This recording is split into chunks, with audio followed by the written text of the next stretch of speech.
कल्याण डोंबिवली महानगरपालिकेमध्ये जर मनसे आमचा मित्र म्हणून आम्हाला चालणार असेल, मुंबई महानगरपालिकेत सुद्धा चालेल.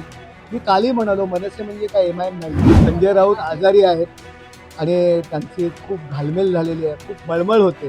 त्यामुळे कदाचित संजय राऊतांना ते सांभाळण्याकरता कदाचित अशा पद्धतीचं वक्तव्य केलं. आपण एखाद्या आजारी माणसाचा उगी उगी करतो किंवा एखादं बाळ रडतं तेव्हा आई उगी उगी करते, त्या पद्धतीने बाळा नांदगावकरांनी संजय राऊतांना उगी उगी केलं असेल. शिवसेना या आमच्या गटामध्ये एकनाथ शिंदे साहेब आमचे मुख्य नेते आहेत आणि शिवसेनेमध्ये तुम्हाला माहिती आहे एकनाथ शिंदे साहेबांचं नेतृत्व असं आहे की एकेकाने संख्या आमची वाढत जाते, कमी नाही होत. आज ठाण्यामध्ये आमचे 75 नगरसेवक निवडून आले होते. आज जे एक अपक्ष ज्या नगरसेविका होत्या त्यांनी सुद्धा आज आम्हाला पाठिंबा दिलेला आहे आमच्या गटाला आणि ठाण्यामध्ये 76 ही संख्या आज आमची झालेली आहे. नवी मुंबईमध्ये 42 ही संख्या आहे आणि 42 नगरसेवकांची आज गट नोंदणी या ठिकाणी होणार आहे. एकीकडे केडीएमसीच्या चर्चा सुरू आहे की शिंदे सेना आणि मनसेची युती झाली, त्याच्यावरून दावे प्रतिदावे आरोप निकारोप चालू असताना मुंबईच्या गटप्रमुखांसोबतचे तुमचे फोटो व्हायरल झाले. मुंबईचे जे गटनेते आहेत ते माझे मित्र आहेत. आम्ही विद्यार्थी दशेपासून एकत्र काम करायचो, विद्यार्थी चळवळीतून मित्र आहेत. त्यांना भेटलेलो आहे. एकाच आता समोरासमोर भेट झाली आणि ते निवडून आलेले आहेत, नगरसेवक झालेले आहेत, गटनेते आहेत. आपला मित्र आज मुंबईच्या मनसेचा नगरसेवकांचा गटनेता झालेला आहे आणि त्याचा आनंद होता म्हणून त्यांना मिठी मारलेली आहे. बाकी त्यामध्ये राजकारण काही नाही. सभागृहात सोबत आला तर चालणार आहे का? मुंबईच्या सभागृहात सोबत बसला तर चालणार? कल्याण डोंबिवली महानगरपालिकेमध्ये जर मनसे आमचा मित्र म्हणून आम्हाला चालणार असेल, मुंबई महानगरपालिकेत सुद्धा चालेल. मी कालही म्हणालो, मनसे म्हणजे काय एमआयएम नाहीये. त्याच्यामुळे जवळ नको, लांब नको. शेवटी लोकसभेला ते आमच्या सोबत होते.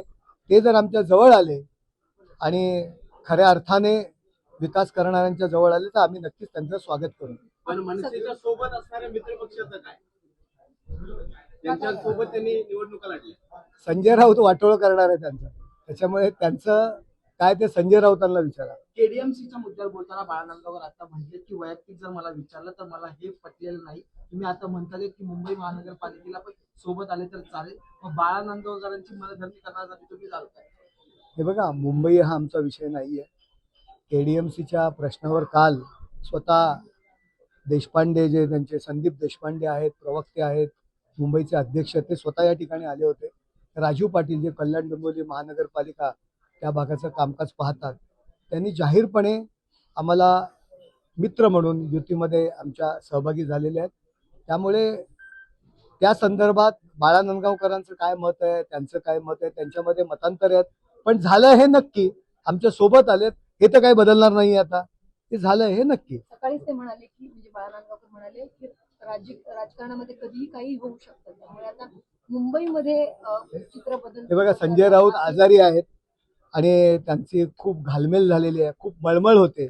त्यामुळे कदाचित संजय राऊतांना ते सांभाळण्याकरता कदाचित अशा पद्धतीचं वक्तव्य केलं. आपण एखाद्या आजारी माणसाचा उगी उगी करतो किंवा एखादं बाळ रडतं तेव्हा आई उगी उगी करते, त्या पद्धतीने बाळा नांदगावकरांनी संजय राऊतांना उगी उगी केलं असेल.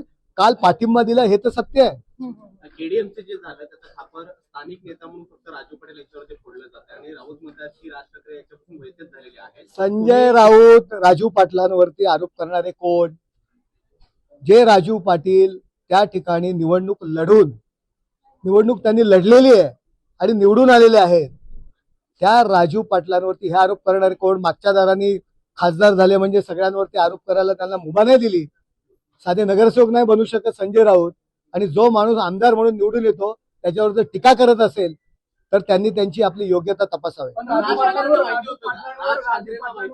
दबाव होतं आणि त्यामुळे हा निर्णय घ्यावा लागला. कोण संजय राऊत सांगणार का? राजू पाटील कोणाला घाबरणारा माणूस नाहीये, भूमिपुत्र आहे त्या ठिकाणी. पण युती करण्यापूर्वी राज ठाकरेंची बोलणी झाली होती का? आणि हे बघा, या संदर्भात अधिकृतरित्या राजू पाटील आणि संदीप देशपांडे यांनी येऊन माध्यमांना माहिती दिलेली आहे.